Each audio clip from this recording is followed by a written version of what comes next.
আসসালামু আলাইকুম। আমি মোহাম্মদ অভি, বাংলাদেশ থেকে। আশা করি সবাই ভালো আছেন।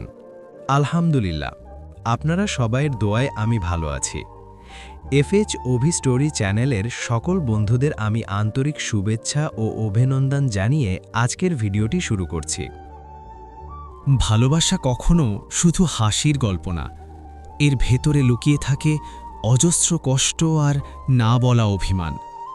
কাউকে খুব বেশি ভালোবাসলে তার ছোট্ট অবহেলাও পাহাড় সমান লাগে, তবুও মানুষটা ছেড়ে যেতে মন চায় না, কারণ কষ্টটা তার থেকেই আসুক, তাকে হারানোর কষ্টের চেয়ে সেটা অনেক হালকা মনে হয়।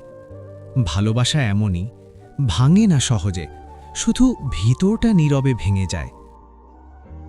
অভিমান আসলে রাগ না, এটা হলো ভালোবাসার গভীর প্রমাণ। যার কাছে কোনো আশা নেই তার উপর অভিমানও থাকে না, কিন্তু যাকে নিজের ভেবে নিয়েছি তার একটুখানি দূরত্ব হৃদয় কাঁপিয়ে দেয়। সব কষ্ট মুখে বলা যায় না, কিছু কষ্ট চোখের পানিতে ঝরে, আর কিছু কষ্ট নীরব হয়ে হৃদয়ের কোণে জমে থাকে।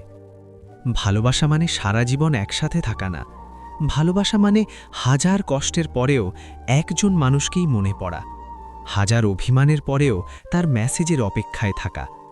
যে মানুষটা কষ্ট দেয় সেই মানুষটাই আবার শান্তির কারণ হয়। এই অদ্ভুত অনুভূতির নামই হয়তো সত্যিকারের ভালোবাসা।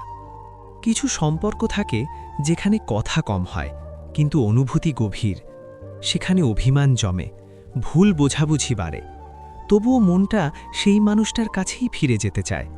কারণ ভালোবাসা কখনো হিসেব করে না, সে শুধু অনুভব করে, কষ্ট পায়, আবার অপেক্ষা করে।